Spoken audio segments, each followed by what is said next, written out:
2021 সাল 16ই ডিসেম্বর, দ্বিতীয়বার শ্রীক্ষেত্রে যাত্রা। পুরীর জন্য ট্রেনে উঠলাম, হাওড়া পুরী স্পেশাল। রাত 10টা 5, 10:30টার পর ছাড়লো। যাই হোক, তারপর তো ঘুমিয়ে টুমিয়ে পড়লাম। মাঝরাতে 3:30টার পরে ঘুম ভাঙলো। চাঁদের সঙ্গে ট্রেন যাচ্ছে, আকাশে চাঁদ দেখতে দেখতে তখন আর ঘুম হয়নি। যাই হোক, সকাল 7:30টায় নামলাম, 17/12/2021।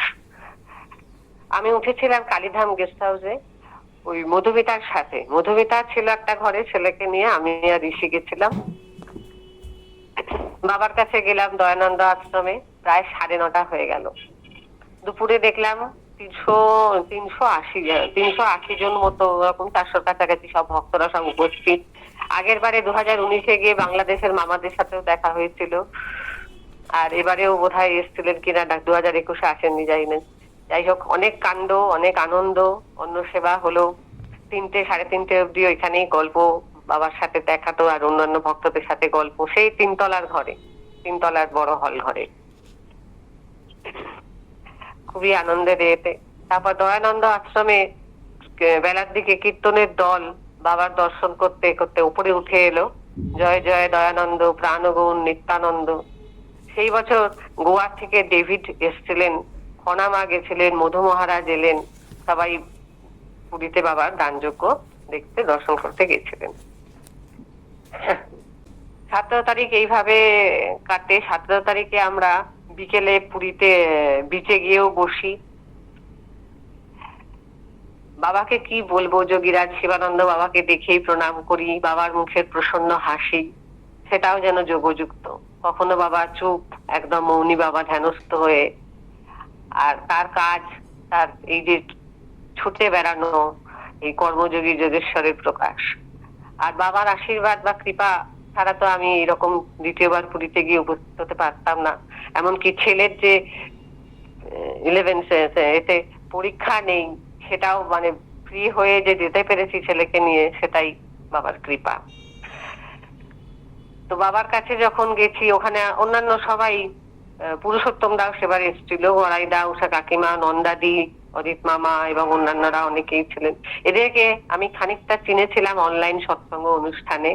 এদের কাছ থেকে শিক্ষা পেয়েছি, বাবা সম্বন্ধে জানতে পেরেছি। তাই আনন্দের প্রকাশটা এবারে আরো বেশি, যেহেতু সবাই চেনা মুখ আর বিরাট পরিবারের মধ্যে এত আনন্দ। এনাও খাও খাও, এই করো ওই করো, মানে বাবাকে যে দেখছি সেটাই ভুলে যাচ্ছি, ভক্তদের মধ্যেও হারিয়ে যাচ্ছি, সেটাই। আর উষা কাকিমা এমন ভাবে আমাকে দেখে, আমার এখনো মনে আছে, একদম জড়িয়ে ধরে গালে গাল ঠেকিয়ে আদর করেছিলেন। ভীষণ আনন্দের অভিব্যক্তি। এতখানি পাওয়া আমাকে জগন্নাথ ধাম দিল, যেন আমার মাসি, পিসি, মামা, দাদা, কাকা, সব ভাই বোন, বন্ধুরা, তা সবার পরিবারের মধ্যে একটা বাৎসরিক মহোৎসব এটা। আর আমার মনের মধ্যে ছিল জগন্নাথ দর্শন, আমাকে গুরু দর্শন গিয়ে শুনেছিলাম যে ডাবল ভ্যাকসিন না হলে মন্দিরে যাওয়ার উপায় নেই। এসব তো মন থেকে আমি একদম শান্তিতেই ছিলাম যে মন্দিরে যাওয়ার আমার দরকার নেই, আমার ইচ্ছাই হয়নি। মন আমার শান্ত ছিল, বাবার কাছেই আমি থাকবো 3 দিন। তো ঋষি গিয়ে ফাঁকতালে সোহম সাথী মাসির সাথে সমুদ্রে ঝাঁপাঝাঁপি করে নিল। ছেলেও একটু খুশি হলো। আমি নিজেই করেছিলাম, অন্য কারোর সাথে গিয়ে সমুদ্রে স্নান করে নিস, আমি তো আমার সময় হবে না। সেটা 18 তারিখ হয়েছিল বোধহয়। যাই হোক, তা সি বিচে সন্ধ্যাবেলা এত আনন্দ, বাবার কাছে বসে মহুয়াদির গান, শ্রীজার গান, ঝালমুড়ি, মোয়া, প্যাটির সহযোগে ভীষণ আনন্দের উৎসব। তারপর দয়ানন্দ আশ্রমে সন্ধ্যায় কীর্তন, সেটাও খুব আনন্দের। তারই মধ্যে আবার সি বিচে অ্যাডেড এন্টারটেনমেন্ট, উঠে চড়া, ঘোড়ায় চড়া। ও ঋষি গত বছর না, মানে 2019-এ গেছিলাম, তো তখনও বোধহয় উঠে চড়েছিল, আর এবারেও আবার চললো। তো খুবই মজা করে নিয়েছে সেই সময়। এবার 18 তারিখে যাবো। হ্যাঁ, রাত্রিবেলাতে সেদিনকে 17 তারিখে সেই রাত্রির 12টা ঋষি ক্লান্ত ঘুমিয়ে পড়েছে। এদিকে আমি, ঝুনাদি আর মধুমিতা 3তলার ঘরে বারান্দায় সামনে দাঁড়িয়ে রাত 12টা বেজে গেছে, আড্ডাই মারছি। কি আনন্দ, সেটাও আর একটা আনন্দ। যে জুনাদির সাথে কত কথা, ওর শাশুড়ির কথা, নেপালের মুক্তিনাথে গেছিল তার কথা, কি 108টা সিংহের মুখ আছে, জলের মধ্যে অগ্নি আছে, সেসব গল্প শুনছিলাম। নোট করে রাখিনি, ওই শুনেছিলাম শিব নারায়ণ একসাথে আশ্রয় নিয়েছেন ওখানে, মানে অধিষ্ঠিত আছেন আর কি। সেই সব কথা শুনছিলাম, খুব আনন্দে মন ভরে গেল আর কি সেসব শুনে। তারপরে 18-12 ভোরবেলা চান টান করে 5টা 10-এ বাবার কাছে সব। বাবা তখন ওই হল ঘরে আস্তে আস্তে জব করছেন, ঘুরছেন। প্রথমে তো উপরে উঠতে একটু ভয় ভয় লাগছিল, তো যাই হোক উপরে উঠে গেলাম। অনেকজন সেদিনকে ছিলেন, প্রায় 500 জন মতো লোকজন ছিলেন সেদিনকে। আমাদের ওড়িশা বেকারির উৎসবও ছিল। সেই বিশাল হল ঘর, সেটা জায়গাটার নামটা তো আমার মনে নেই, যেখানে অনুষ্ঠান হয়েছিল আলাদা করে।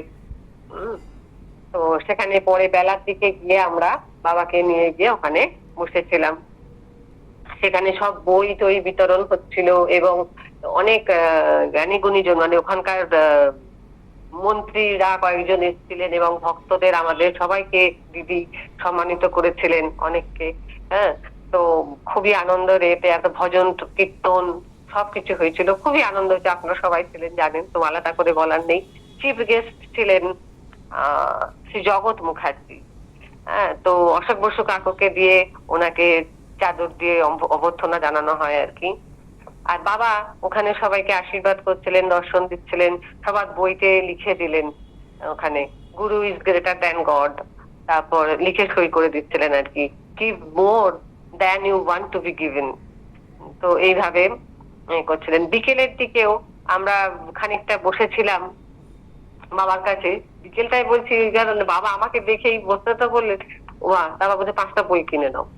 সবাইকেই সেদিনকে বাবা বলছিলেন যে এই বইটা খুব উপকারী এবং তোমরা গিফট করবে, এটা আদর্শ উপহার হবে, 5টা করে বই কিনে নাও। তো বাবাকে আমি প্রণাম করে বললাম, বাবা আমি এখান থেকে নিয়ে যাব না, আমি 5জন বন্ধুকে দেবো, যাই করি কলকাতায় গিয়ে আমি সংগ্রহ করে নেবো। তো বাবা আর কিছু আমাকে বলেননি।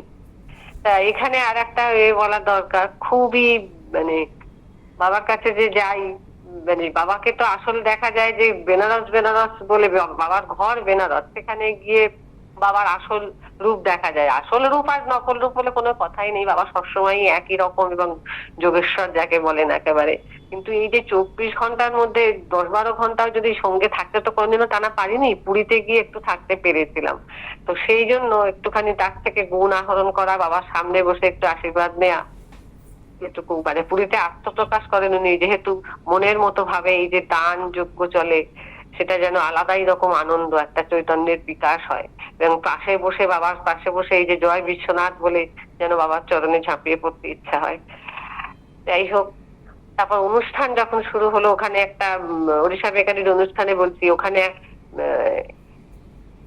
কালচারাল প্রোগ্রাম যাকে বলে, তার মধ্যে সবচেয়ে বড় এটা ছিল মালখাম্বা, একটা ট্র্যাডিশনাল ট্রেনিং, ওদের যোগের অংশই বলা চলে। একটা মাঝখানে একটা রেসলিং পোল লাগানো হলো। হ্যাঁ, তো এটা বোধহয় এমপির কোন স্পোর্ট হবে, আমি ঠিক এ করতে পারছি না। যাই হোক, খাম্বা মানে পোল লাগানো হয় একটা, সেই খাম্বাটাকে আশ্রয় করে ওরা চারদিক দিয়ে দৈহিক কসরত, কুস্তি, যোগব্যায়াম টাইপের প্রদর্শনী করে। হ্যাঁ, মল্লযুদ্ধ বলে তো খানিকটা ওই থেকেই নামটা এসছে, বা যাই হোক রেসলিং। তো বাচ্চা বাচ্চা ছেলে মেয়ের দল সেদিনকে মানে যোগব্যায়াম দেখাচ্ছে, এবং ওই মালখাম্বা ডান্সের এত মানে আমাদের মানে আমরা অবাক হয়ে দেখেছি আর কি। সেটা দুটো স্কুলের বাচ্চা, একদম মানে স্কুলের বয়সী একজন যুবক, মানে এত সুন্দর, যে ধৈর্যশীল প্রশিক্ষণ দেওয়ার যে দরকার, এত সুন্দর তাদের অনুশীলন। ভিডিও তো সবসময় করতে পারিনি, ছবি তুলেছি, ওদের পালোয়ানি দেখে আমরা সত্যি হতচকিত। সামনে বসে দেখলাম, মানে এটাও একটা মানে বিশাল বড় সাধনা, এবং শরীর মনের একটা বিশুদ্ধতা দরকার, মানে আধ্যাত্মিক পবিত্রতা দরকার বলা যায়। এই যে একাগ্রতা যে প্রয়োজন, মানে কোনো মার্শাল আর্ট বা স্পোর্টিং এর থেকে কম নয়, এটা ভীষণ বড় একটা তো সিদ্ধ, মানে এরা হচ্ছে একটা উত্তম সিদ্ধি অর্জন করেছে যাকে বলা যায়। মানে বাবাও চুপ করে দেখলেন, এবং ভক্তরা আমরা পুরো সাইলেন্ট হয়েছিলাম এই মালখাম্বা প্রদর্শনী যখন হচ্ছিল। খুবই মানে অবাক করা কাণ্ড। এবং 2-3 জন ছেলে তো মানে এত সুন্দর করেছে, বাবাকেও দেখলাম যে কখনো হাত তুলে আশীর্বাদ করছেন, কখনো নমস্কার করছেন, মানে এতখানি তারা পারদর্শী এবং মানে এতে ছিল আর কি। খুবই সুন্দর আমাদের হলো। তারপর প্রসাদ নেওয়া হলো সবই। হম জগন্নাথ মন্দিরের প্রসাদ পেয়েছিলাম, মানে মহাপ্রসাদ। তো খুবই আনন্দ পেয়ে আমরা সেদিন রাত্রে আবার ফিরে এসেছিলাম। আমি তো কালীধামে ছিলাম বললামই। এবার হচ্ছে আমাদের লোকনাথ মন্দিরের কুপন দেয়া আগের দিনকে হয়েছিল, আমি যাইনি মনে হচ্ছে, আমার ঠিক মনে পড়ছে না। তো ভোরবেলা 5টার পর 5টা 20 নাগাদ আমি নিচে নামলাম, টান টান করে মানে শাড়ি টাড়ি পরে, কারণ সেদিনকে আমাদের দান যজ্ঞ ছিল। দেখলাম গাড়িতে লোড করা শুরু হয়ে গেছে সমস্ত কিছু। লোকনাথ মন্দিরের ওই বড় এতে গিয়ে, ওই প্রাঙ্গণে গিয়ে মাঠের মধ্যে রেখে আমরা যেখানে দান করি, ওইখানে রাস্তায় সবাইকে ওদের বসিয়ে আমাদের ওখানে দান যজ্ঞ শুরু হবে। তো গাড়িতে লোড করছে, প্রায় 6টা বেজে গেল স্টার্ট করতে। আর আমরা যে যার মতো বেরোলাম, বাবারাও কয়েকজন বেরিয়ে গেলেন। আর আমাদের বড় মানে টেম্পো গাড়ি দুটো ছিল না 3টে ছিল, আমার তো অত লেখা নেই। তো আর বাবা উপর থেকে, বারান্দা থেকে বাবা সকালবেলায় মানে ভোরবেলায় ওই 5টা 20 সময় আমি দর্শন করলাম, বাবা উপর থেকে দেখছেন সবাই গাড়িতে নামাচ্ছে। সবাই ছিলেন, বুঝতেই পারছেন, অনেক ভক্তরা ছিলেন কাজের, মানে আমাদের যুবক বাহিনী। তো বাবা উপর থেকে সব দেখছিলেন। সেদিনকে আমাদের 530 জনকে বোধহয় দান করা হয়েছিল। সমস্ত কিছু গুছিয়ে নিয়ে যাওয়া হয়েছে, 1 কেজি চিড়ে, 1 কেজি চিনি, প্রথমেই তো বানরুটি আর চা, 2টো করে কলা, 1টা করে আপেল, হ্যাঁ, একটা ছেলেদের 1টা গেঞ্জি, 1টা লুঙ্গি, 1টা বারমুডা, আর মহিলাদের 400 কড়াই এসছে, 2টো শাড়ি, 2টো পেটিকোট, সব প্রত্যেককে আর কি। আর ক্যাশ 1000 টাকা করে এইটা দেয়া হয়েছিল। আমি যেটা লিখে রেখেছি, ভুল হতে পারে, আমি জানি না, এখানে পেয়ে গেলাম কালকে। দানেতে এই দান দেখা, বাবা তো নিজে হাতে কিছু করেন না, বাবা ঘুরছেন, তত্ত্বাবধান করছেন, আনন্দের প্রকাশ চারদিকে যেন সূর্যের আলোর মতো ছড়িয়ে পড়ছে। একদম প্রাণবন্ত মহাপুরুষ হাসছেন, মানে বাবার মুখটা তখন প্রসন্ন, একদম ফুলের মতো হাসি মুখ যাকে বলে। সত্যি বাবা এই দান যজ্ঞে, কলিযুগের শিবাবতার নির্মল প্রসন্ন বদনে এত খুশি থাকেন। আমি 2-3 বছর গিয়ে, মানে আমি তো বেশি আগে যাইনি, এই সময় পরে গিয়ে দেখেছি, সত্যি বাবা এই দিন যেন একটা বিশেষ খুশির প্রকাশ পায়, অন্য সময় যেটা পায় না। তো বাবা বলে দিয়েছেন যজ্ঞের পুরোহিত একজনই থাকবে, বাকিরা পাশ থেকে যেন জোগাড় দেয়। তো আমরা যতটুকু পেরেছি হাত দিয়েছি, সুতরাং আর বাকিরা ছেলের দলে, যে সোহম ঋষির কথা আমি বলছি, তারপর আর একজন কে ছিল, আমি ওর নামটা জানি না, পুরুষোত্তম দা, খুব প্রশংসা করছিল ছেলেটির। সব ওই স্কুল কলেজের, মানে খুব ইয়াং ছেলে বাচ্চা, আমাদের এই দানের কাজে একদম খুব খেটেছিল, সত্যি শারীরিক পরিশ্রমটা। হ্যাঁ, তো বাবা বলছেন আমি চাই সকলের জীবন কুসুম ভগবানের চরণে অর্পিত হোক। হ্যাঁ, এইটাও। আর বাবার পাশ দিয়ে, আর ওখানে তো জানেন একটা বাঁদরের বাহিনীও লাফালাফি করে, বাবার পাশ দিয়ে 3টে গরু বা ষাঁড়ও বলা যায়, মানে মানে ঘুরছে, বাবার ভয়ও করছে না, তার পাশ দিয়ে যাচ্ছে, করছে, মানে এরা কি শিবের অংশ, সেই জন্য এত নির্ভয় হয়ে বাবাকে ঘিরে পরিক্রমা করছেন নাকি, মানে আমার নিজেরই উপস্থিত থেকে ওই যে দেখছি না তাদের, মানে বাবার চরণে, মানে তোমার যজ্ঞে দিয়েছো ভার, আমি তাতেই খুশি, একটুখানি দর্শন করতে পারছি। আর এই যে দর্শন করলাম না, যে গরুটা ঘুরছে, মানে গরু বলি, একটা গরু ছিল আর 2টো ষাঁড় ছিল মনে হয়, আমার ঠিক করতে পারছি না, 3টে ছিল। তারা বারবার আসছে, তাড়ানো হচ্ছে, আবার ঘুরে ঘুরে আসছে, মানে সারাটা দিন ধরে দুপুর অব্দি ওই কর্মযজ্ঞে তারা উপস্থিত ছিল। সত্যি সত্যি শিবকল্প মহাপুরুষ। আর এদিকে দান যজ্ঞর বর্ণনা আর কি বলবো। আর চা বানানোর তো ভোরবেলা থেকে যজ্ঞ চলছে, দিলীপদা, প্রদীপদা, ঝুনাদি প্রদীপদা মনে আছে, একদম সেই বিশাল বড় ডেকচিতে ঢেলে ঢেলে এসে ভর্তি করে চা বানানো হচ্ছে। সে সত্যিই এটা একটা যোগ্য কর্ম। আর বাবার প্ল্যানিং ম্যানেজমেন্ট, বাবার দৃঢ়তা, সংকল্প, ডিসিপ্লিন, মানে গরিব দুঃখীদের জন্য এই যে বেদনা কাতর প্রাণ, সত্যি মানে বলার কথা নেই। মনে মনে এদের নিজের সন্তান তুল্য পরিবারভুক্ত করে নিয়েছেন। লকডাউনের সময় যার জন্য জিন্দিদি আর্যতাকে দিয়েও তাদের বিশেষ করে পাইয়ে দিয়েছিলেন, তাদের কষ্ট আবার প্রাণে বাঁচত। তো সকাল 7টার পর দান শুরু হয়ে যায় এবং বাবা আমাদের ঘুরছেন। এদিকে এই সময় আমি লক্ষ্য করলাম টুয়া টুয়া আর নন্দাদিরাও আশেপাশে ছিল।